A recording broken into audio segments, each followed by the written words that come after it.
부산 콤마 형상 미술이죠. 전체적인 테마로 봐서는 그렇게 해야 되겠지만은 제가 쓰고 있는 부산 형상 미술은 콤마가 없이 그냥 부산 형상 미술입니다. 그러니까 부산 형상 미술만 이야기하는 것이 아니고 형상 미술이 일어났던 그 시대적인 그 상황 속에서 다른 지역에서 예를 들면 민중미술이나 또 다른 문화적 현상하고 어떤 관계 속에서 부산 형상 미술이 있는가에 대한 이야기를 이제 해야 되겠죠.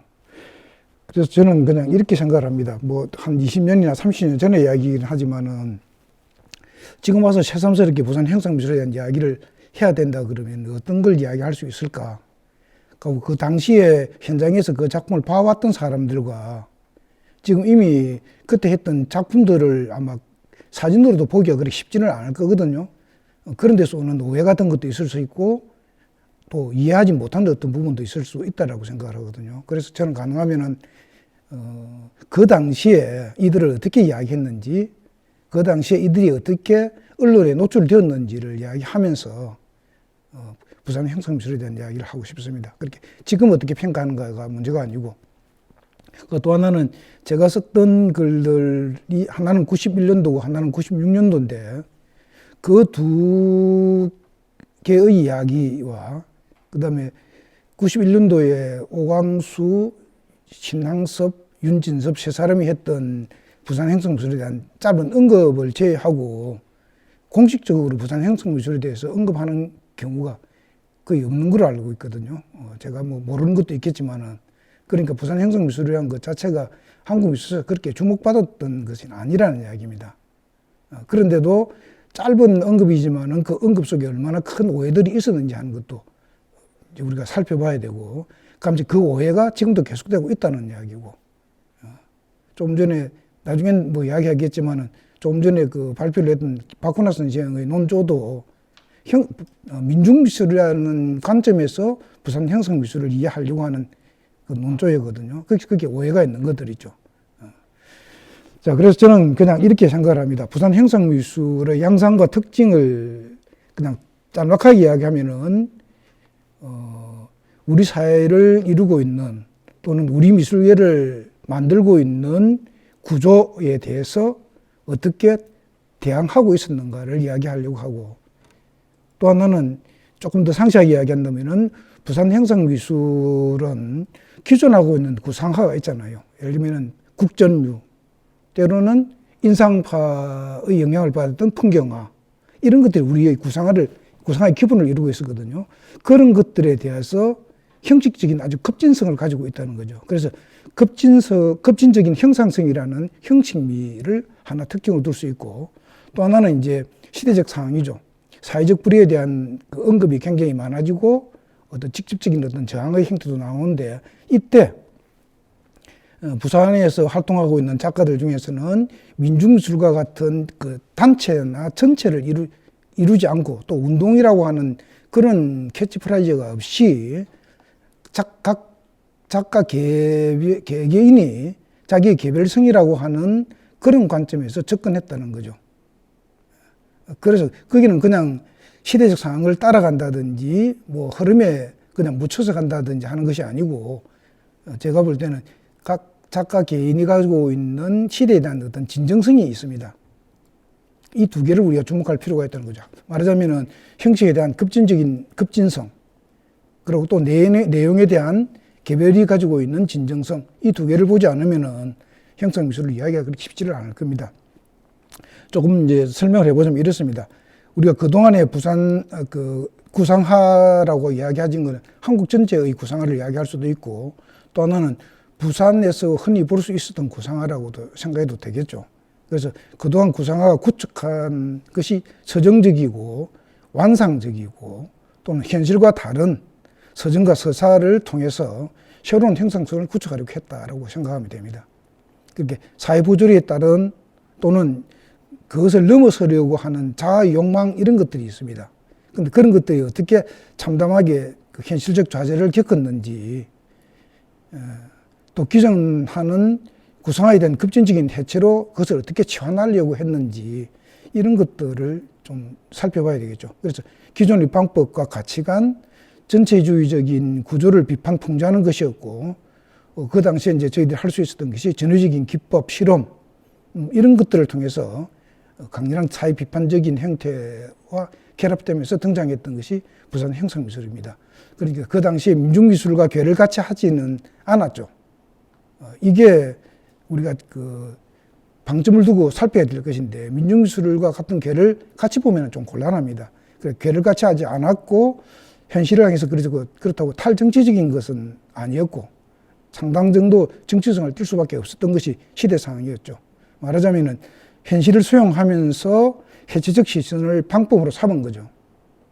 작가의 개별적인 편차가 심해서 사실은 부산 형상미술이라고 하지만은 하나의 흐름으로 규정하기보다는 기존하고 있는 구상성에 대한 반발이었고, 당시의 형상미술, 신형상미술이라고 하는 서구의 움직임도 있었고, 그들에 대한 영향도 무한하지는 않습니다.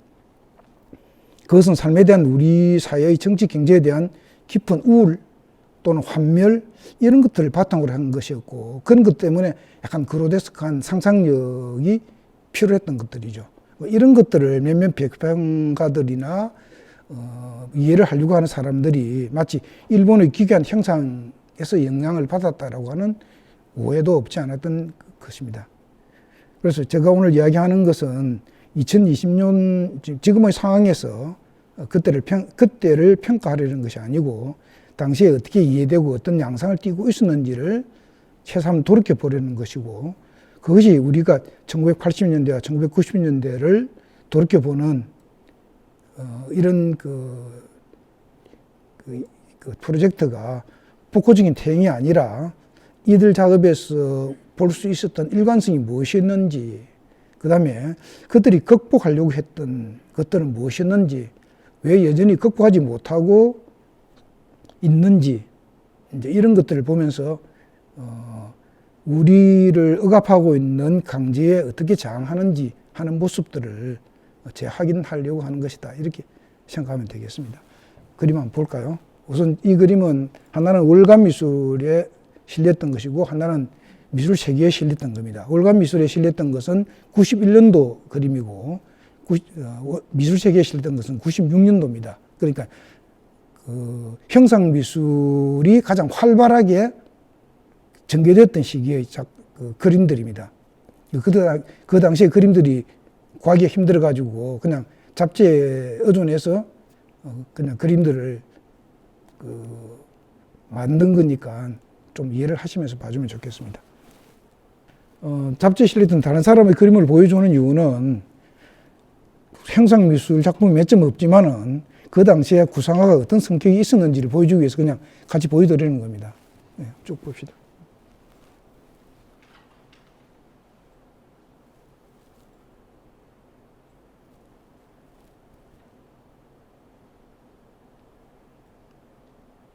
네.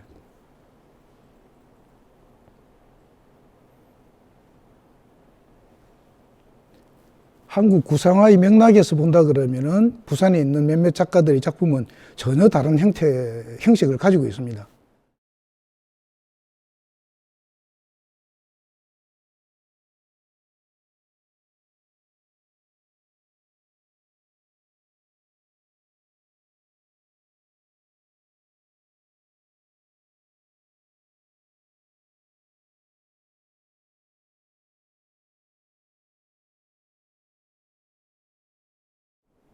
박경인의 작품도 거의 알려지지 않았지만 엄청 열심히 했던 작가들인데 이런 그림들을 기억하지 못하죠. 이런 것들이 형상미술의 중요한 어떤 특징들을 보여주는데 이런 걸 기억하지 못하면서 계속 형상미술을 이야기하니까 엉뚱한 이야기를 하게 되는 거죠. 조각이지만 허위형.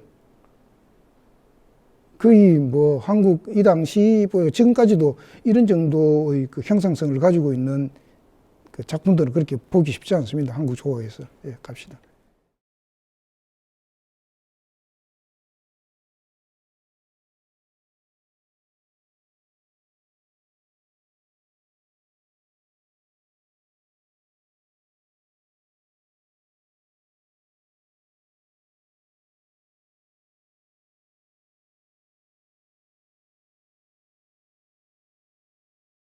이런 데서 이제 기괴하다는 말이 나왔겠죠.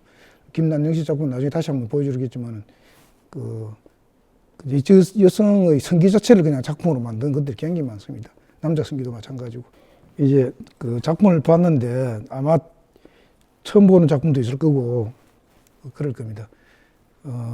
여기에는 잡지사의 사정 때문에 사실은 다 싣지 못한 것들도 많이 있고, 그 다음에 그 당시에 이제 제가 관심을 가지고 그 당시에 활동했던 딱 그런 그 시사성이 있었기 때문에 아주 중요한 작가지만은 언급하지 못한 작가들도 여러 사람이 있고, 또 미리 이제 오해를 풀자 그러면, 노원희 선생님 같은 경우는 명백하게 그 성향이 민중기술이었기 때문에 형상미술에서는 빠졌습니다. 그 다음에 또 하나는 그 부산에 근무하는 그 시기에 작품전을 부산에서 한 적이 없어요. 그래서 뺀 것도 있고 그렇습니다. 그래서 그냥 간략하게 한번 이야기를 해보겠습니다. 80년대 그 부산 형상미술을 또는 부산 형상미술이라는 이름을 가지고 자기 세계를 구축한 사람은 아무도 없죠. 형상미술이라는 말은 그 뒤에 이들이 작품 경향을 보면서 우리가 붙였던 이름이죠.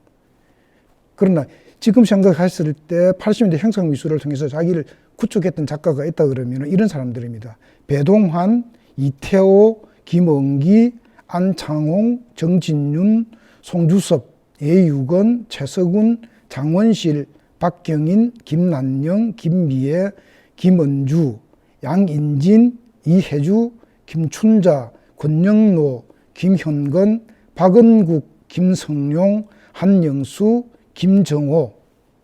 그럼 입체에는 허위영, 정철교, 박재현, 김종구, 김형균, 이 사람들이 그 당시에 언급됐던 사람들입니다.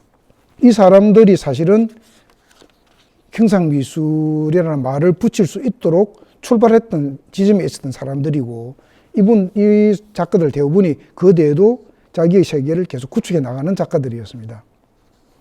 자세한 그 작품 내용은 다른 기회에 이렇게 해야 될 것 같고, 배동환 선생은 아마 의외라고 생각할 겁니다. 그렇지만 배동환 선생은 85년에서 95년 사이에 자기가 그동안 해왔던 돌을 그린다든지 하는 그런 그림을 안 그리고 그렇게 광주 사태를 중심으로 했던 그림들을 거의 10년 가까이 계속 작업을 합니다. 크게 알려지지는 않았지만, 그래서 그분의 그 작업 경향도 꽤 많은 그 영향을 줬던 것들이거든요. 우리가 놓치고 있는 것 중에 하나입니다. 자, 그 다음에는 제가 조금 전에 언급했던 그 작가들이 기본적으로 어떤 특징을 가지고 있느냐 하면은 인간에 대해서, 인물에 대해서, 인간이 어떻게, 그렇게 말하자면 항상 인물이 등장합니다. 풍경이나 이런 것이 아니고. 그래서 인간에 착안한 이들의 작업은 작가들이 작품을 해 나는 의미구성이 필연적인 결과물이라는 점에서 이 시기에 집중적으로 또 가능했다는 점에서 80년대, 90년대 당시 시대적인 환경의 영향을 읽을 수가 있습니다. 또 제가 앞에 서두에 말했듯이 개인이 어떻게 그 시대 상황 속에서 좌절하고 있는지, 자아에 대한 어떤 새로운 어떤 각성들이 어떻게 했는지를 찾아볼 수 있겠죠. 그러나 그렇게 단순하지는 않습니다. 그 시대적인 이데올로기에 어떤 식으로 저항을 했는지, 어떤 식으로 그 작품으로 풀어내려고 했는지에 조금 그 방점을 두어야 되지, 시대적 이념에 방점을 두어서는 좀 안 된다고 생각합니다. 말하자면은 민중미술이 명백한 이념이 앞에 있었다 그러면은 부산 형상미술은 그림 그리기, 조각하기가 훨씬 앞에 있었습니다. 이념을 표현하려고 했던 것이 아니고 작품이 먼저 있고 우리가 작품에서 그 의미를 읽어내는 걸 선택했던 사람들이라고 생각하면 되죠. 또 하나는 이제 조금 작가를 좀 언급해 보겠습니다만은, 구조적인 억압이라는 건 두 가지입니다. 하나는 사회적 억압이 하나 있을 수 있고, 하나는 미술계의 흐름이라고 하는 억압이 있다 그러면은, 사회적 억압은 뭐 설명하지 않아도 80년대, 90년대, 70년대부터 이어졌던 사회적 억압이랑 누구나 다 알고 있는 사실이고, 산업화가 급격히 진행되면서 생겼던 여러 가지 사회 부조리한 어떤 상황들이 있었으니까 크게 설명할 필요는 없겠죠. 또 하나는 이제 그 미술가로서 미술계가 가지고 있는 구조적 억압, 말하자면 전통적으로 내려오고 있는 구상화에 대한 일종의 강제죠. 처음에 부산 형상미술이라고 이름 붙일 수 있는 작품들이 발표됐을 때 기성 작가들, 소위 선배 작가들이 지금은 이미 50대, 60대 다 된 사람들이지만 그 위에 있는 선배들이 이들 그림을 보고 두 가지 반응입니다. 왜 만화를 그리느냐? 아주 극단적으로 말하면은. 그런 이제 비아냥 그림이 있었고 또 하나는 뭐냐니까 만화를 왜 그리냐 하는 말은 왜 그림이라고 하는 조형에 충실하지 않고 서사를 집어넣느냐라고 하는 이야기를 왜 집어넣느냐라는 거죠. 그 전에 그림이라고 하는 것은 조형적인 것들이 가장 우선적이고 가능하면 사의 이야기가 아니고 사회를 벗어나 있는 어떤 초월적인 어떤 아름다움을 추구하는 것이 그림이었는데 지금의 이야기는 끊임없이 세상의 이야기, 개인이 가지고 있는 다른 사람이 이해할 수 없는 아주 개인의 아주 미묘한 그 심리적인 상황 이런 것들을 어떻게 그림으로 나타내느냐는 거죠. 그게 바뀐 걸 모르는 거죠. 이 형상미술을 했던 작가들은 서사를 어떤 식으로 그림에 가지고 올 것인지에 훨씬 더 관심이 있었다는 겁니다.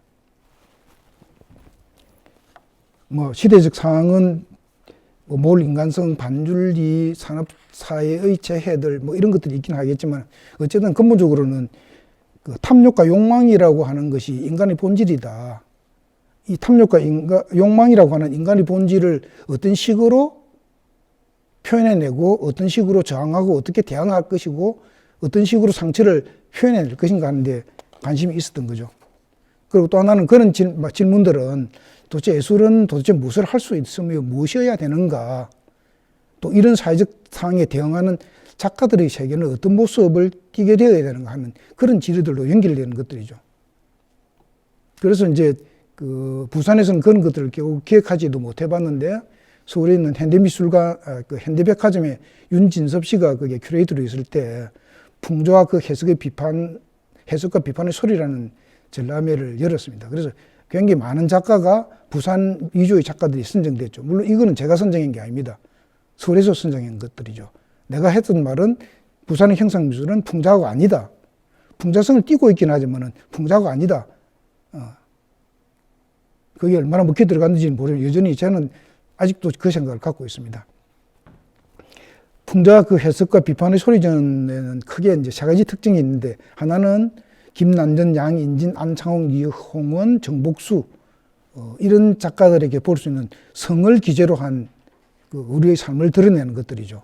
둘째는 김성용, 박응국, 최석운 이런 그 작가들에게서 민당과 설화라고 하는 것들을 바탕으로 해서 그것을 어떻게 재해석하느냐 하는 관점들이 드러나는 게 하나 있고요.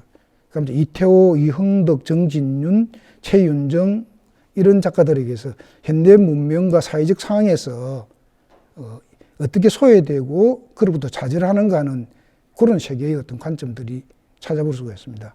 그래서 처음에는 그냥 성을 어떻게 드러내느냐. 김남영을 이야기한다 그러면은 김남영의 성은 육체의 상실입니다.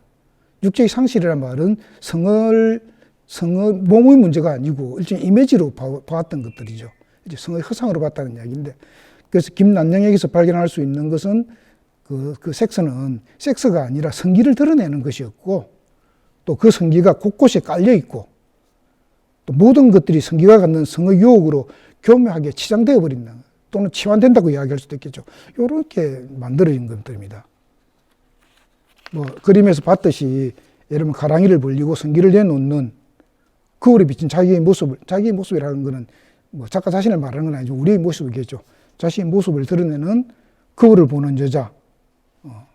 이런 것들이 뭐 대표적인 거겠죠. 그래서 이런 것들을 뭐 이렇게 말할 수도 있지 않겠습니까? 사람의 감각은 육체가 스스로 확보하는 방법이죠. 또 다른 한편으로는 육체가 세계로 나가는 문이기도 하죠. 감각이라는 게 세계를 우리가 만날 수 있는 창문이라고 흔히들 이야기하지 않습니까? 그러나 사실 육체의 상실은 단순하게 상실에 그치는 것이 아니고 세계의 상실을 의미하는 거라는 거죠. 그래서 김난영이 보이는 육체의 상실, 성의 상실이라고 하는 것은 결국은 세계의 상실을 말하는 것이다라는 거죠. 실제가 아니면서 실제의 쾌감을 대신하는 구매 욕구로서의 성. 오늘날의 우리의 성의 풍속이죠. 거기에는 주체가 없죠.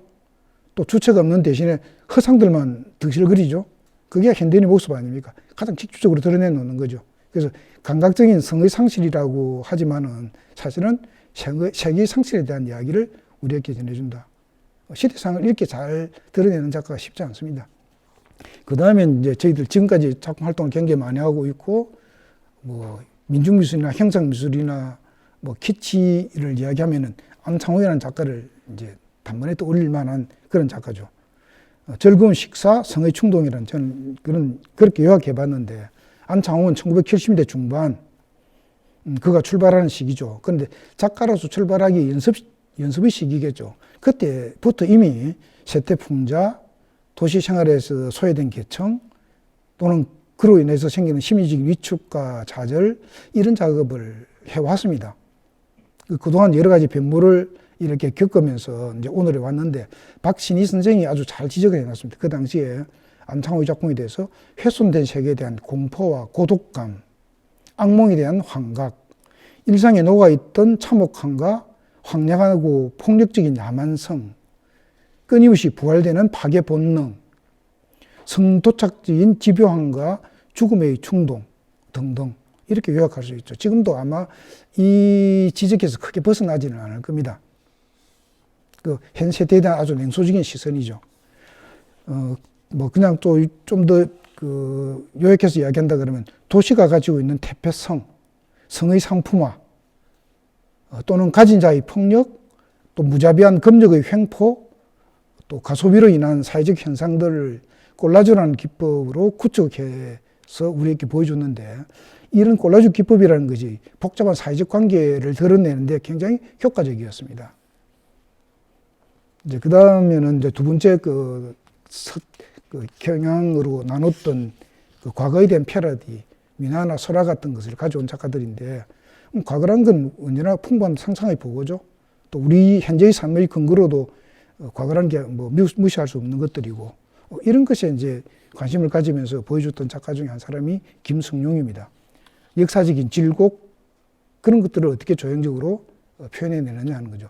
역사라는 것은 굉장히 추상적이고 큰 것 같은데, 김성룡 작가는 굉장히 직접적이고 개인적인 어떤 문제를 만들면서 역사를 감각적으로 체험할 수 있도록 만들어준 그런 작가입니다. 그런데다가 특히나 볼펜이라고 하는 그 독특한 매체를 써서 수없이 많은 선들로 이루어져 있는 그 형상 때문에 그걸 보고 있으면은 그 제목 이상의 어떤 이야기들을 몸으로 체감할 수 있을 수밖에 없는 그런 접근을 시도했던 작가죠.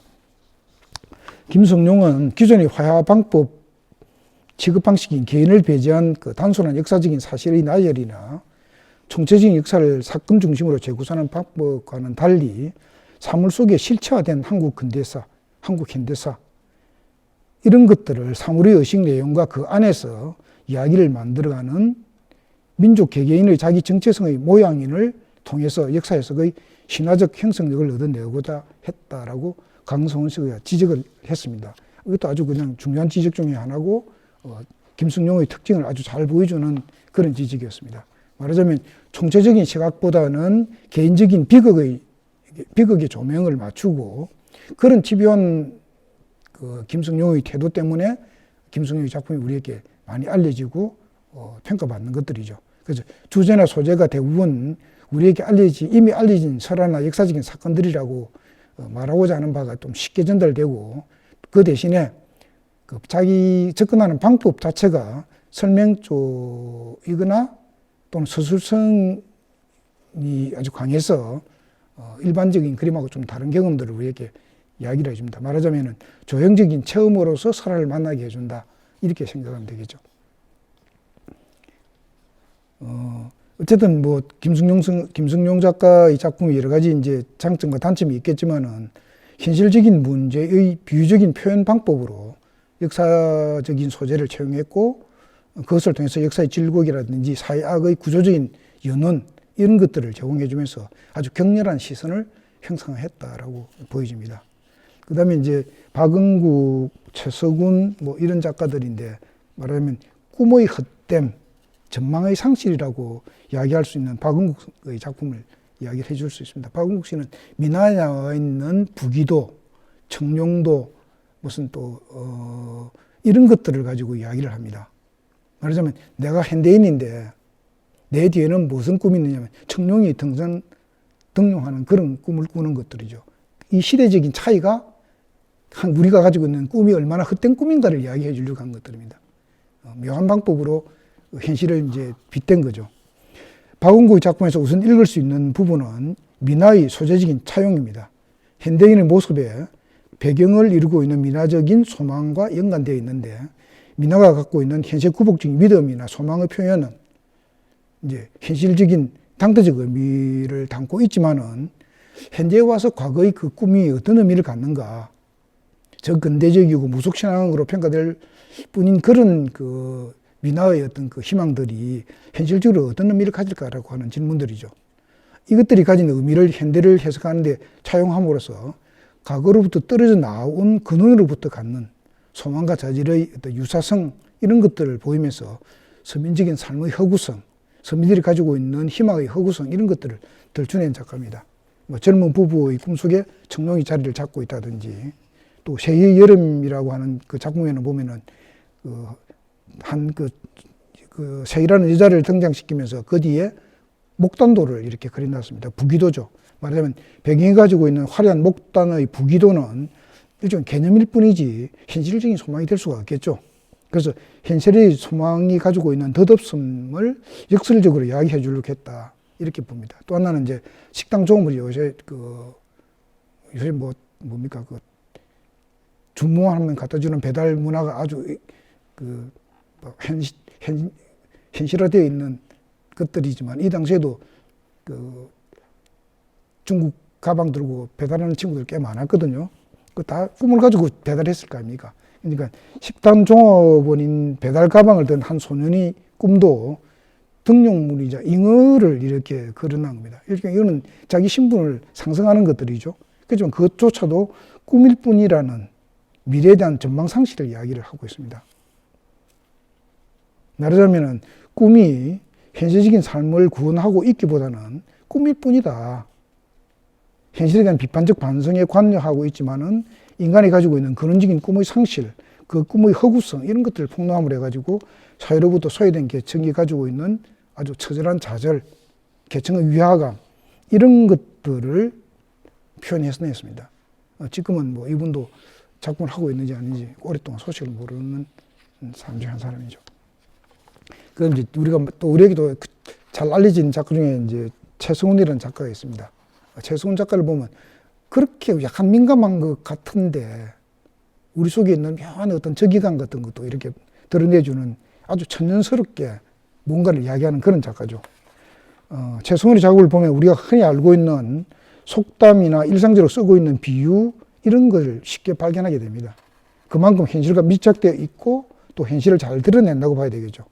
또 포착해내는 형상적 순간도 그렇습니다. 특별히 별나거나 특별한 형상을 억지로 조작하거나 찾아내려고 하기보다는 흔히 볼 수 있는 광경, 그냥 지나쳐버리기 쉬운 너무나 평범해서 아무것도 줄 게 없을 것 같은 그런 순간들을 잡아내는 아주 그런 순간을 작품으로 전환시킬 수 있는 순발력이 아주 뛰어난 작가입니다. 연탄 장수, 엿장수, 개를 데리고 가는 여자, 골목길에서 노는 아이들, 낮잠 자는 이상적인 모습들이죠. 이런 것들을 역사를 떨면서 현실을 풍자해물어 해가지고 적당한 거리를, 그런 소재하고 작가가 적당한 거리를 견지하고 있다는 점에서 어쩌면 그는 아마 우리 시대의 가장 풍자적인 작가이면 분명합니다. 물론 풍자라고 하는 것이 때로는 아주 심각한 현실의 의미를 희석화시켜버리는 우려도 없지 않지만은, 어쨌든 최승훈의 유머 앞에서 한 번쯤 묻지 않을 수 없을 것이다 라고 하는 거죠. 그래서 일상 속에 숨겨져 있는 비꼬임과 이기성, 초악함, 이런 것들을 또 최승훈만큼 형상화하는 사람도 그렇게 많지 않습니다. 그런 면에서 아주 탁월한 작가라고 보죠. 이제 세 번째 제가 이제 나눴던 것이 현대사회가 우리에게 주는 그런 내적인 어떤 구조나 억압에 대한 이야기죠. 인간의 집합인 사회라고 하는 게 궁극적으로 개별 인간의 생존하고 깊은 관련이 있는 것들이고, 또 욕망을 갖는 인간 간의 갈등이 사회 자체의 존속을 위협하지 않기 위해서는 개별적 인간의 주권은 집단적 주권에 의해서 다소 다스려질 필요성이 있는 것들이죠. 이때 집단적 주권이라고 하는, 정치 이렇게 말해도 괜찮겠죠. 또는 경제라고 이야기해도 되겠죠.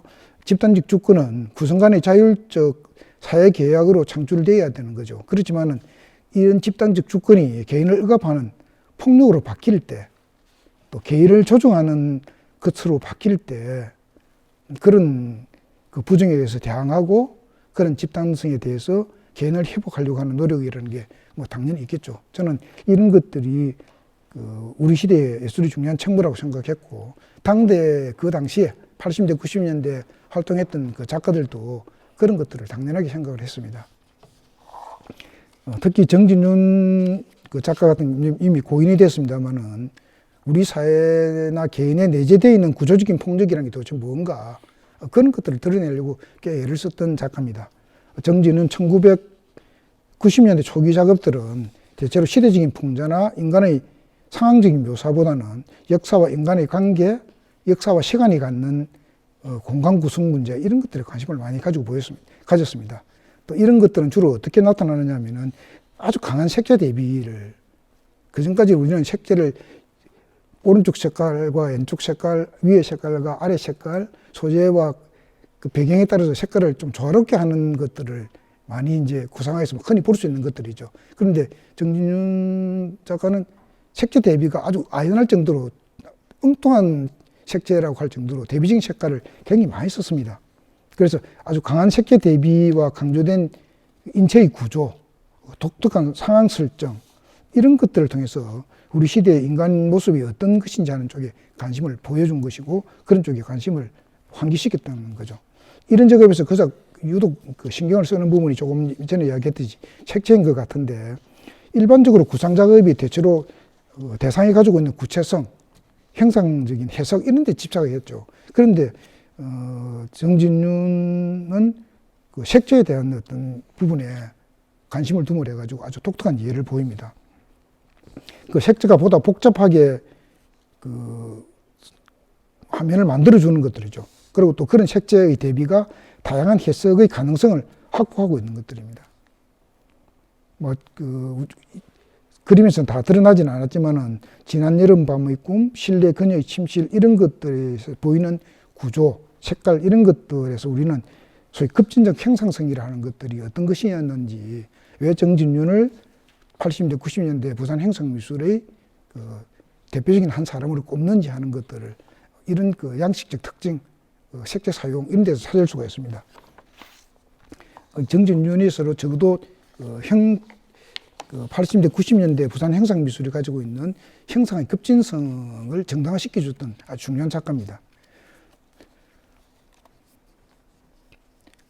한번 좀 반복되는 말이긴 하지만은 색채 대비에 대한 감수성이 장면 대비를 통한 상식화된 인상을 극명하게 부각시키면서 그 기저에 개인이 처한 상황, 사회 조직과 조직 속에 순응하고 그에 대해서 매몰당하는 정상에 내재된 어떤 유혹과 억압 이런 표현들하고 잘 맞아떨어진 그런 그 작품을 우리에게 보여줬죠. 그 다음에 이제 그 주체의 상실, 음울한 음화적 체험이라고 하는데, 이태우 선생은 이미 뭐 전국적으로 잘 알려져 있는 작가입니다만은 간단하게 말하면 그렇습니다. 그냥 우리가 지금은 필름을 쓰지 않지만 사진을 찍으면 필름을 사용할 수밖에 없었고, 필름을 이렇게 이제 현상을 해가지고 이렇게 보면은 흑백이 거꾸로 되어 있지 않습니까? 그런 상태를 그림으로 드러내는 거죠. 그러니까 이분은 사물은 정상적으로 그림을 그리고 인물만 마치 내가 필름에 나와 있는 모습으로 그린 겁니다. 이 전환된 것들이죠. 말하자면 사진이 갖고 있는 내가 부분을 형상화하고 있다는 점이고, 또 이 음화적 구성은 거의 주제적 형식이고, 그 주제적 형식이 바로 이분의 그 양식적 특징으로 드러나고 내용의 특징을 요약해 주는 것들이죠. 정물에서 인물, 그리 풍경마저 뒤집어 놓는 모습으로 인식하는, 혹은 뒤집어 놓은 모습 그 자체로 접근한다는 발상은 그 당시에 꽤 생소했고 많은 사람에게 관심을 가지게 만들었던 것입니다. 말하자면 우리가 아무리 화려한 그 야외 장면 같은 것도 흑백 사진으로 뒤집어 놓으면 그게 야외 장면이 아니죠. 굉장히 음울할 수밖에 없는 그런 장면들로 바뀌지 않습니까? 여기서 우리는 그 사이를 우리가 좀 읽을 수 있어야 되겠죠. 뭐 방금 이야기 드렸듯이 특히 인물은 음화로, 나머지는 정상적으로 표현하는 대비는 한마디로 사물의 현실화와 인간의 허상화, 혹은 인간 존재의 익명성과 상실에 대한 어떤 비판을 보여줬다라고 보죠. 사물과 인간이 전이되고, 말하자면 인간이 세계의 중심이자 주체가 아니고 도리어 사물들이 주체가 되는 주체에 대한 어떤 시선 자체를 부정하고 바꾸는 것들이죠. 이분 작품 중에서 진입금지라는 작품이 있는데 진입금지라는 팻말만 현실적으로 칼라로 이렇게 묘사되어 있고 나머지는 전부 다 음화로 처리가 되어 있는 것들입니다. 말하자면 이런 비현실적인 상황 속에서 인간이 말하자면 인간의 문제보다는 진입금지라는 명령 쪽의 금지가 현실인 거죠. 거기에는 무엇 때문이라는 설명이 없습니다. 그냥 그렇게 선명하게 딱 보여주는 것을 끝나버립니다. 이런 불행한 의식은 음악 그대로가 현실이다. 음악 그대로가 오늘의 모습이다라고 하는 아주 비판적인 태도를 보여주는 겁니다.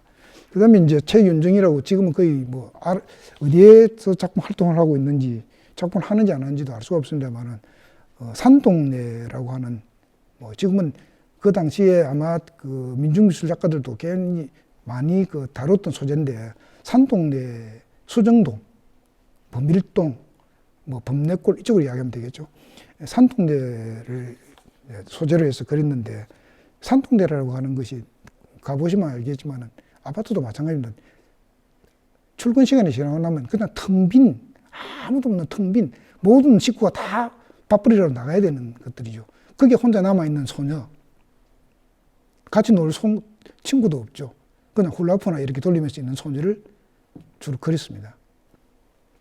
그러니까 최윤정의 작업은 우선 훌라후프를 돌리고 있는 한 소녀, 그 소녀를 배경으로 있는 아주 강박한 산동네에서 너어지는 이미지, 이 두 개를 기묘하게 결합시키면서 작품을 발표했던 사람인데 최윤정이 놀이는 주로 혼자 하고 있습니다.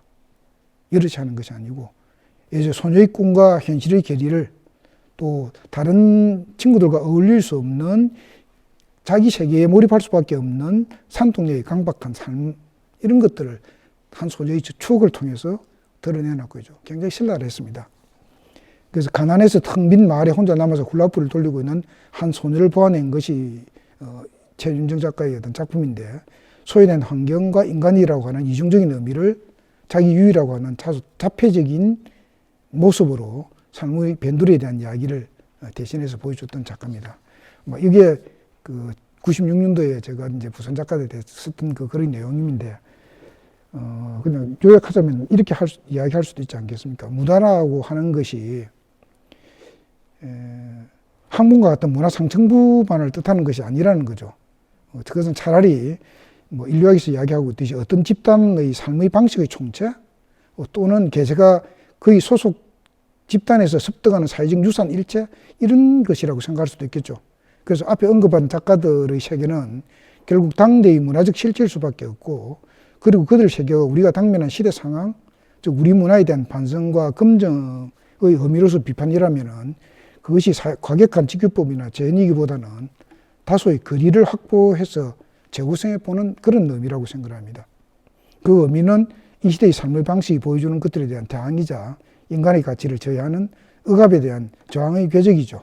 그런데 이것들은 그냥 민중이나 민중미술과 다르게 좀 심리적인 거리 또는 심미적 거리를 가지고 있다는 겁니다.